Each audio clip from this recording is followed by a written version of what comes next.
In the basement, minutes later, this is from the chapter His Last Days, Master's Last Days. In the basement, minutes later, Master saw a box of green coconuts that had just arrived from Abby George's brother in Florida. Back at the car, Divine Mother was trying to tell me these coconuts had come, but I didn't listen. I was talking too much. Master laughingly, genially opened a coconut and drank from it. But his enjoyment seemed to me somehow tinged with unreality. I looked into his eyes and saw them deep, still, completely untouched by what he was doing. In retrospect, it seems like the heartiness of one who knew he was bidding us goodbye, but didn't want us to know that he was doing so. Catching my glance, he became all at once almost grave. I have a big day tomorrow, he said. Walking toward the elevator, he paused at the door, then repeated, I have a big day tomorrow. Wish me luck. The following day, March 7th, he came downstairs to go out. He was scheduled to attend a banquet that evening at the Biltmore Hotel in honor of the Indian ambassador. Imagine, he said, I've taken a room at the Biltmore. That's where I first started in this city. Then again he repeated, Wish me luck. Master had asked me to attend the banquet with Dick Hames, the popular singer and movie actor. Dick had recently become a disciple and had taken Kriya initiation from me. Years ago, Master had said, When I leave this earth, I want to go speaking of my America and my India. And in a song about India that he had written to the tune of the popular song My California, he paraphrased the original ending with the words, I know when I die, in joy I will sigh for my sunny, grand old India. Once too, in a lecture he had stated, a heart attack is the easiest way to die. That is how I choose to die. This evening, all these predictions were to prove true. Master was scheduled to speak after the banquet. His brief talk was so sweet, so almost tender, that I think everyone present felt embraced in the gossamer net of his love. Warmly he spoke of India and America and of their respective contributions to world peace and true human progress. He talked of their future cooperation. Finally, he read his beautiful poem, My India. Throughout his speech, I was busy recording his words, keeping my eyes on my notebook. He came to the last lines of the poem. Where Ganges, woods, Himalayan caves, and men dream God, I am hallowed, my body touched that sod. Sod became a long drawn out sigh. Suddenly, from all sides of the room, there came a loud cry. I looked up. What is it? I demanded of Dick Hames, seated beside me. What happened? Master fainted, he replied. Oh no, Master. You wouldn't faint. You've left us. You've left us. The forgotten playwright in me cried silently. This is too perfect a way for you to go for it to mean anything else. I hastened to where Master lay. A look of bliss was on his face. Virginia Wright was stooped over him, trying desperately to revive him. Mr. Ahuja, the Consul General, came over to me and put an arm around my shoulders to comfort me. Never, dear friend, will I forget that sweet act of kindness. They brought Master's body to Mount Washington and placed it lovingly on his bed. One by one, we went in, weeping, and knelt by his bedside. Mother, cried Joseph, Oh, mother! Indeed, Master had been a mother to us all. Ah, and how much more than a mother! Miss Lancaster gave me an anguished look. How many thousands of years it took, marveled Laurie Pratt, gazing upon him in quiet awe, to produce such a perfect face. I would like to now invite our choir to come. They have prepared 2 songs for us all.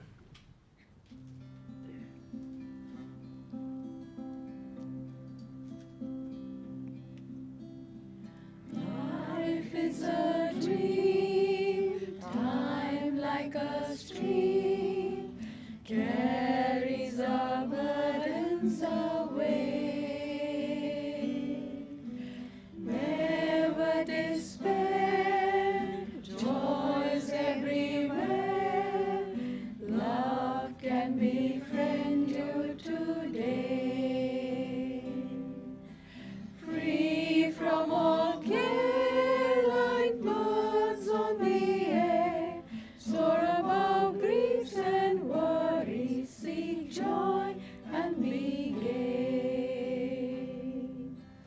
Often on earth, things of great worth, worldly ambitions defy. Sometimes a friend helps us ascend up from life's cares to the sky. Love is a star, though shining afar. It can guide us and help us toward light to draw nigh. Love is a star, though shining afar. It can guide us and help us toward light to draw nigh.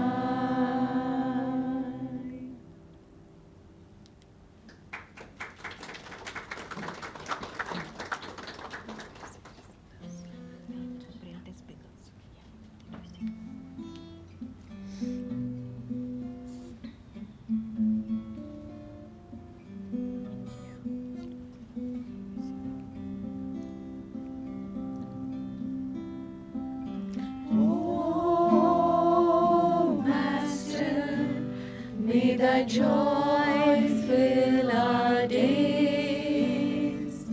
Oh, Master, may thy wisdom guide our ways. The time has come for us to see that there's but one reality upon the earth and high above, the truth that all was made from love. A love that calls to us to fly above the hills, above the sky, above the storms, above the pain, a land where peace and laughter reign. Oh, Master, may thy joy fill our days. Oh, Master, may thy wisdom guide our ways. Guide all our hopes and all our dreams, past every glow that only seems, into the light, the inner sun, into the truth that we're all one.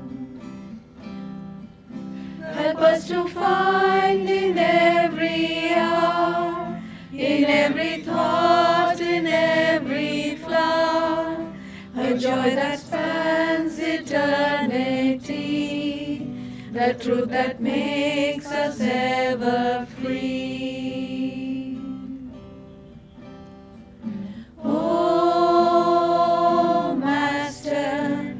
May thy joy fill our days.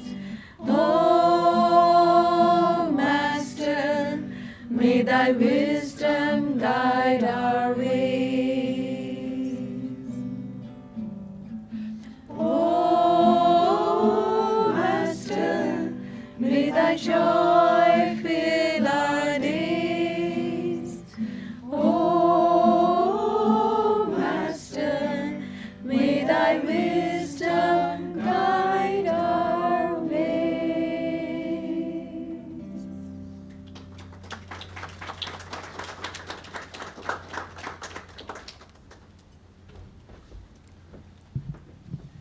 Thank you, friends. Thank you so much. And thank you, Swamiji, for this beautiful, blessed music. The first piece was by Swamiji himself. I'll invite now Latha to please come and give us the satsang.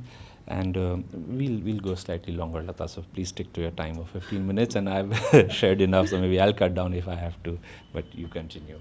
Lataji will share with us about Master's qualities of love and compassion. Thank you, Aditya. Namaste, everyone. It's a joy to be in person and share this special day together. Mahasamadhi. So it was, in many ways, it as followers of a guru, it also makes us a little sad. Even though it was not in our lifetime, we feel that that life ended. But that was the message that Master shared, that that lineage did not end there, and he lives on through each one of us. And today is a celebration of his legacy. And I think that legacy is what Swami Kriyananda in many ways is guiding all of us to make it a living legacy. It's not something that happened back then in the 1950s, but something that happens every day to us. And Master was often referred to as a Prem avatar. That was his expression, an expression of love. And he was guided by his guru, who was an expression of intellect. And he made sure that he disciplined him, because Sri Yukteswarji was a Gyan avatar, and that was his path. And Master beautifully blended all these teachings. And this week is very special in many ways, isn't it? It's also Sri Yukteswarji's Samadhi that's coming up in a couple of days, and tomorrow is Shivratri. So a time of great blessing, and a time for us to reflect and see how in our own lives Master has been playing out. And those are all stories of love. And so as I was preparing for today, time and again, one story that came up for me was the story of Dhirananda. So some of you may be aware of it. If you're not aware, in Master's biography written by Swami, it's in the 16th chapter. Dhirananda is his spiritual name. He was a childhood friend of Master. Basu Bakchi was how he was known then. It is said that they used to meditate together. In fact, in the beginning, when he started to come to Master's house, Master used to hide him in the attic. And he would bring his food and they would eat together in the attic and continue to meditate, which was really the goal for them in those years as well. And Dhiranandaji then went to America, and he helped him carry the work. And he would teach at SRF, offering lessons, while Master traveled extensively, and he was very fond of Dhiranandaji. But at one point, that friendship took a different turn. Dhiranandaji betrayed Master. One day he turned up at his Master's New York apartment with a note saying, it's I owe you, kind of a note, which said $8,000. And Master signed that. $8,000 is a significant amount of money when Master was trying to put a work like that together. Did he not know what would happen? Master didn't blink an eye. He signed it. Dhiranandaji went back, and he packed his bag and left the ashram. And then he went on to sue Master. Did Master not know this? It's a question that comes, right? his own friend, so dear to him, is betraying him. Master must have known it, because it is said that one of his disciples, when they visited Tulsi Bose, said that to Tulsi Bose, Master had said that Bagchi will betray me. And that is when they were young men. And this played out decades later. So Master knew what was happening. He knew the flaws of Dhiranandaji. They had been together for centuries and lifetimes. So it was not that one act that was happening there. Dhiranandaji not only sued him, he left the path. He did go on to pursue a PhD in EEG, which was a completely different, and he had that kind of intellectual fascination. So he went and did that and maybe thought that was better than following the path of Kriya Yoga. Such is how delusions come. And what Master continued to do was, year after year, he would send Dhiranandaji mangoes from Florida. And Dhiranandaji would faithfully and regularly send those mangoes back. And everybody else who watched thought that, was Master regretful of what happened? Can't he see how he's being insulted? Why is he doing this? But Master never blinked an eye. I love that story because there's a little bit of Dhirananda in each one of us. We have our flaws. We don't practice what we are taught. We take shortcuts. We get distracted. We get caught in the web of Maya. And like that reading where Aditya was sharing today, Master actually is embracing us in that gossamer web of love. And it is that love that he is expressing to us day in and day out. And it is that love that in some ways we betray, or we judge a lot when somebody else betrays, right? But being great disciples of a guru like that, I think one step of progress for us would be to be able to recognize people for their flaws and not judge them and continue to love them. That in itself is a big test. And often in life, people with whom we have karma play out as very close parties in our life, right? So it's an everyday test. But that is what the standard that Master held high and he placed in each one of our lives. Towards the end of his life, one of his disciples asked, "So when you are gone, who will take your place?" And his answer was, "When I am gone, only love can take my place." And by that love, he didn't mean a personal love that we all have for him. He doesn't need our love. But our love for God is what will take the place. And that's what he always wanted us to focus on, that how can we love God? Now, the thing is, we all know we must love God.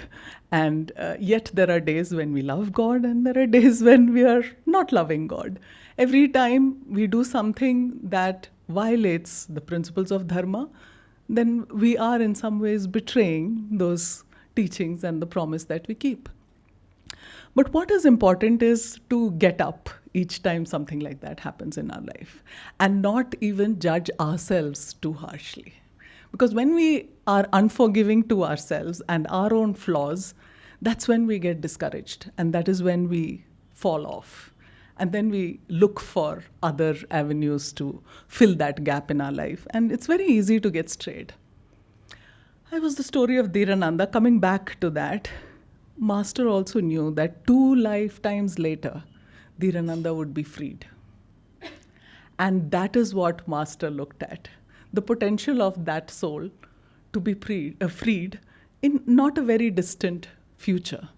So I think in some ways that lesson also is for each one of us to reflect that we don't know where we are on this path.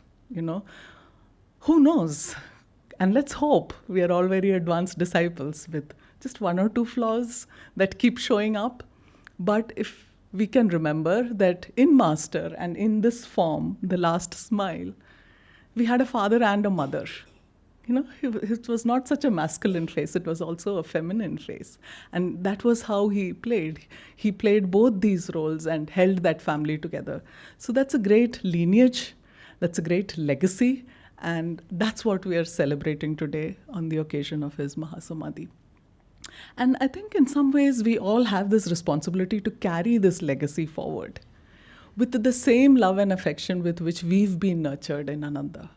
That is what Swami stood for. That is what Jyotishji and Deviji have been embodying, and all our leaders all around the world are doing.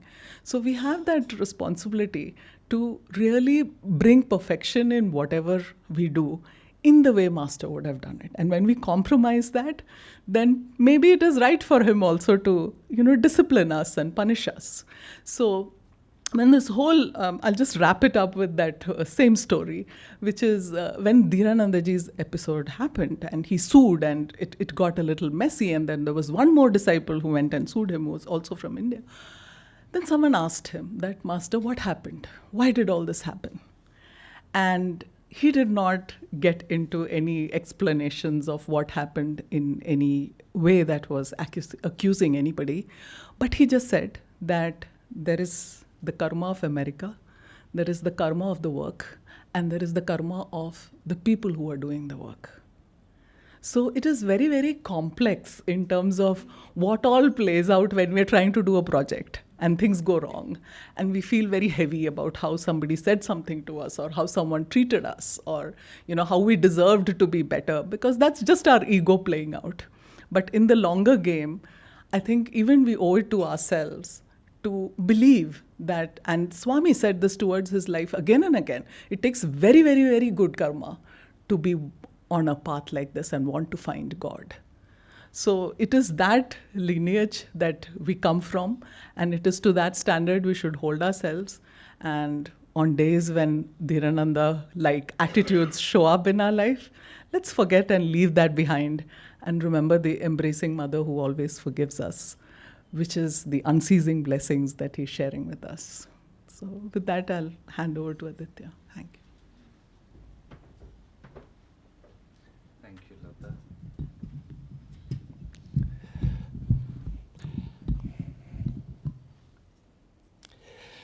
Good evening, friends, once again, and thank you for that beautiful sharing. And especially I like that last statement of that Lataji mentioned of so much is going on. Swamiji was once sitting with some devotees and just conversing, and he would wear a Navratna, and part of the Navratna is a diamond. And while they were just sitting, the diamond cracked. And imagine that the diamond is the hardest natural substance, and it cracks. And somebody said, oh my goodness, how did the diamond crack? And Swami simply said, oh, that is the karma of Ananda Sangha India.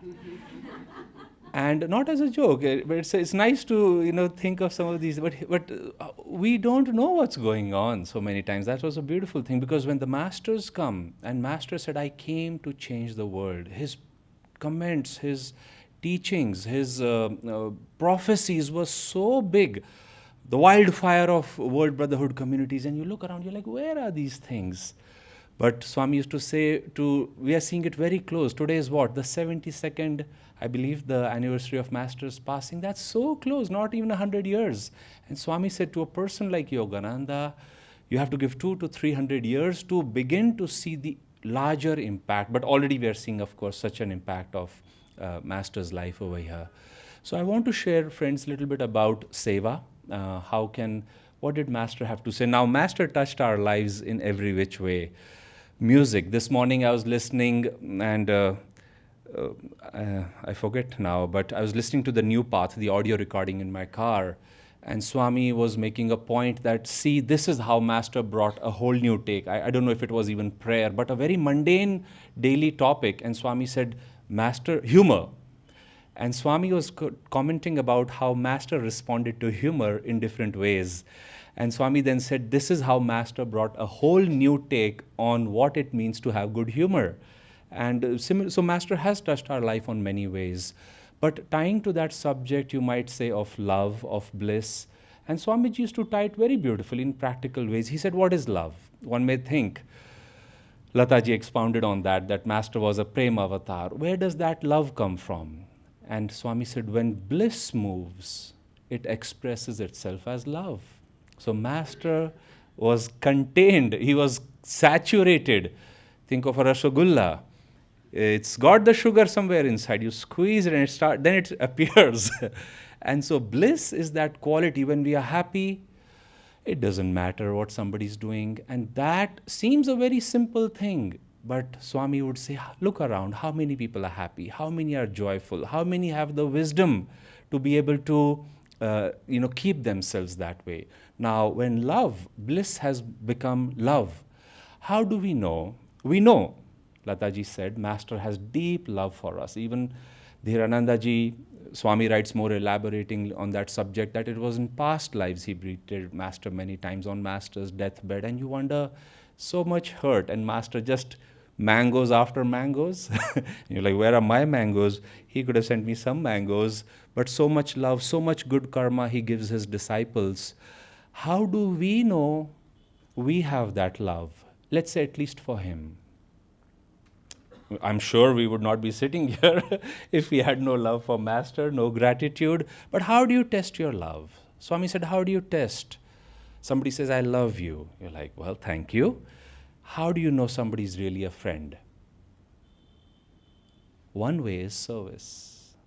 That you see somebody, you feel in love, you're like, oh, what can I do for you? Oh, let me get you a chair. Let me bring you a little cushion. Master was once, he had a beautiful day of Christmas celebration, and the monks had worked very hard. This was at Mount Washington for days at end, and the day's celebrations came to a close, and Master said, come, let's all have dinner. And all the monks around Master reminded me of Christ and his disciples, and they were just about to begin their dinner when somebody knocked on the door. And in Los Angeles, there's no dearth of people. And they said, sorry, sir, we just had to greet you. We are late. And Master said, come in. And they all came in. And all the monks right away got off their chairs. And they allowed everybody to participate. And when they left, Master said, those are the things that touch me the most. And Swami said, Master was extremely human in that way. He said, just how selflessly, in a moment, you offered your chair. So let's think of some of these things. Now, we meditate, we are serving Master. Master said to be in tune with me, serve my work. We are following his teachings. I hope we are always reading. Swami didn't write those 150 books as a hobby. You might say there's always something over there. But you're reading those things, we are applying those teachings, and then comes the component of to what degree. We can love somebody, but how much? It's like, yes, you have devotion. There's that beautiful story I started with the Bharat and Ram story. I said Ram was upholding dharma. Well, Bharat's good quality was his heart. Except in that brief story, I won't go into detail, Yog Vashishta and then Raja Janaka, who was Lahari Mahashaya in a former incarnation. Lahari Mahashaya was Raja Janak. He was asked to make the final test. Should Ram go on those 14 years of exile? Should he return right away? Should Bharat take on the responsibility of the king? And long story short, Raja Janak asked Bharat, you want your brother Ram to come back and be the king? Why? He said, I love him. He said, okay, what can you do for him? He said, I can die for him right now in front of everybody. I can give up my life for him. And people were teary-eyed by this time. I mean, imagine two brothers, one throne, such love, quite unheard of. Already very, very, very high. But it required a Raja Janak, wise, great soul. He says, to die is an easy thing to do, Bharat. Sometimes to live for your beloved is the harder thing. Since you are professing such love for your brother, stop telling him what he should do and sit at his feet, ask him what does he want you to do, and making that your object of devotion, do that for the rest of your life. Now that, as we can see, and Bharat thanked him. That's why in all of Ramayana, there's one character who is called Mahatma, that is Bharat. Only he's called Mahatma, great soul. Because to be able to see, as he said, I thought my love was deep. I thought my service was deep. Because service, you might say, on one level is an expression. But he said, Raja Janak, you have opened my eyes. there was still a lot of selfishness. I was still doing things which I like and not exactly what my brother wanted, and who was also his guru, wanted me to do. So I ask you that question, friends. And I ask myself that question quite often. Master told us to be in tune with me. And why should we be in tune with him? To find God, to find salvation, to burn up our karma. What is karma? To quite a great extent, it is likes and dislikes, and like we sang in the beginning, fears. I open my heart. Master, you know my limitations, you know me through and through. Swami said living with Master was not easy. We see him, he was loving, his stories are so amazing. But Master would tell his disciples, I know every thought you think. How many times would you come in front of a person who knows every thought you're thinking, day in and day out? And now Master was not judgmental, as Latha beautifully explained. But Swami said, but some people, Swami said, would not come in front of Master. He would come in the corridor, they would go inside their room. Because you're like, how do I deal with this reality? But Swami said, I was so grateful that finally somebody knew me better than I know myself. And not only knows me, has the power to change me, again as Lataji explained, to what I will become. In this incarnation, in some incarnation, Master has you and me on his to-do list. We think the path is hard for us. When Sri Yukteswarji accepted Master as a disciple, Master said, I bowed at his feet for the titanic undertaking he had taken in his hands that day, because they can only work through the door that we open in our heart. Master said, if you close me, there was a little boy, there was a monk in the same building. Master said, you have closed me. How can I come in? How can I help? So let's keep these things in mind. The way Master looks at us with love, uniquely each one of us, with that respect, with that soul potential, how can we apply ourselves?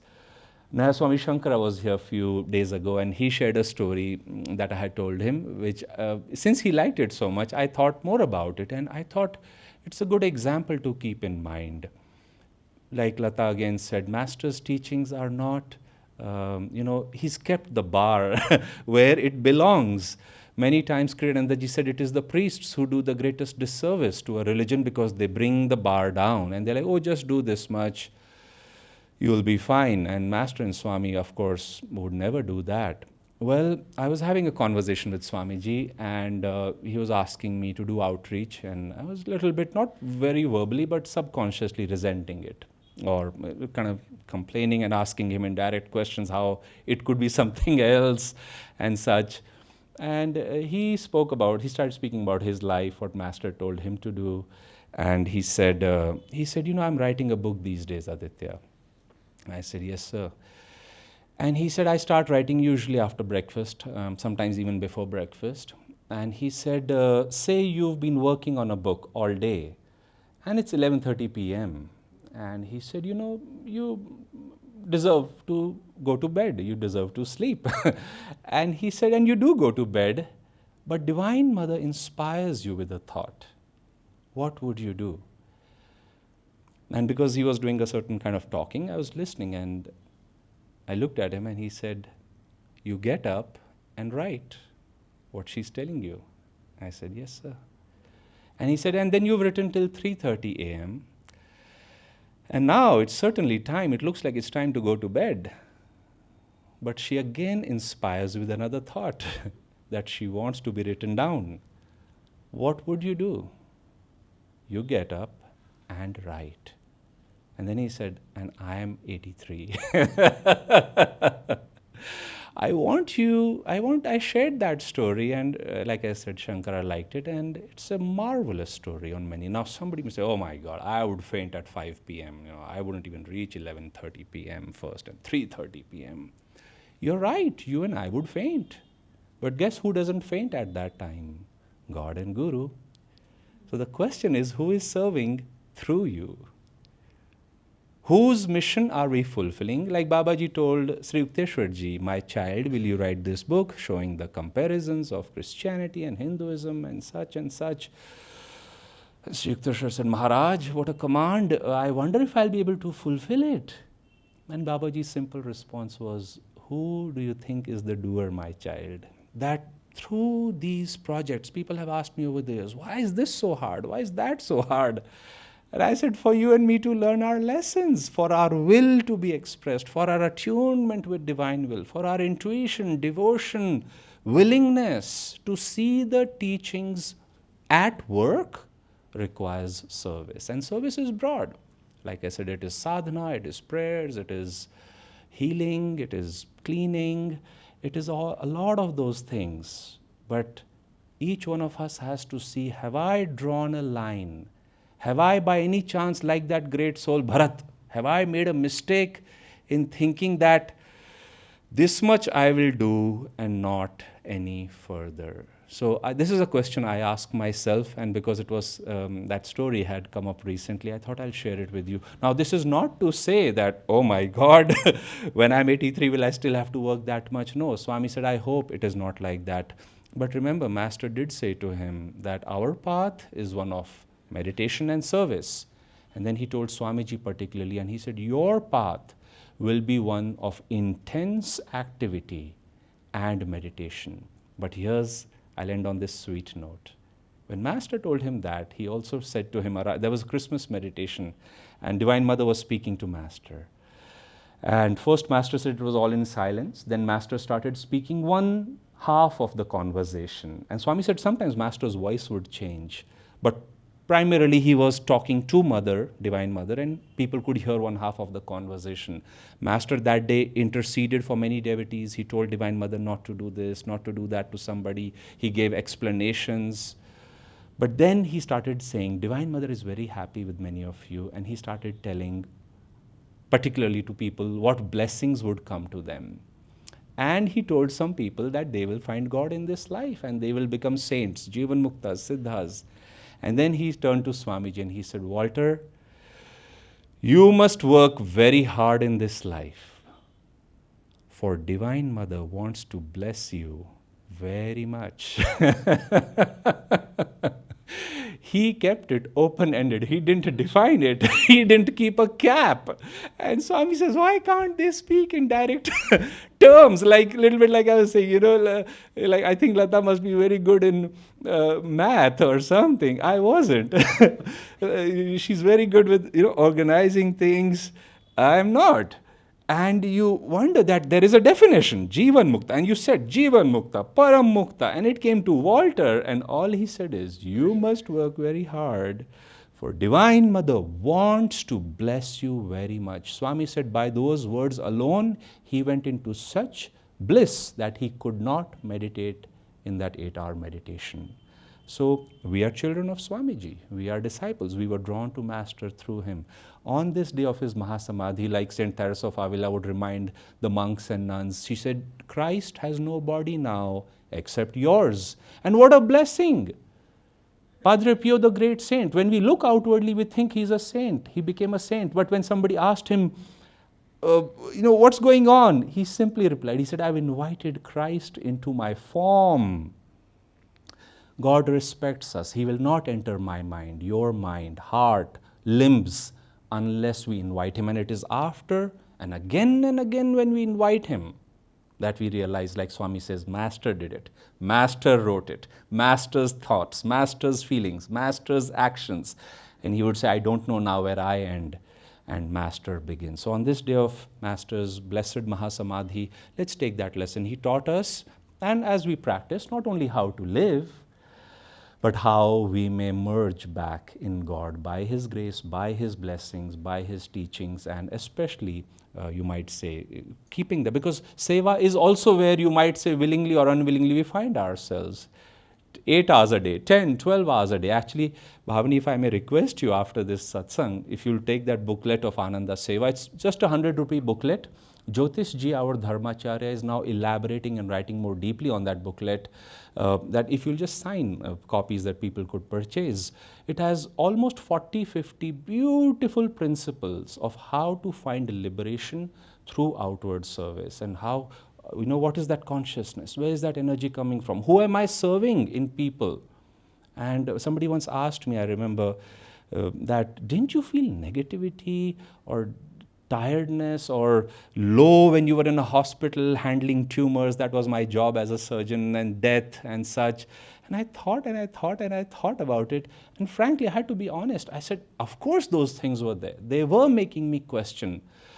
But negativity, I said, no, I couldn't feel that, because the whole thought was about giving, serving. That is what I had signed up for. That is what I would come for. Even on weekends, I would just show up because it's Sunday. Nobody can tell me what to do, but I can still see patients. I would get 2 weeks off as a training doctor every year. I would sign up for missionary work in Bihar in a particular hospital for 2 weeks. That you don't feel tired with that work. Remember that story where Master was told by Sri Yukteswarji, come after this week-long celebration and preparation. Sri Yukteswarji said, Mukunda, tonight you can sleep in my room. And Master said, wow, that's special, because only twice he got that blessing.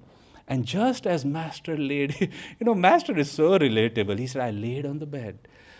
And just then Sri Yukteswar got up and he said, oh, Mukunda, let's go to the kitchen. I think some devotees who wanted to come to the satsang did not come.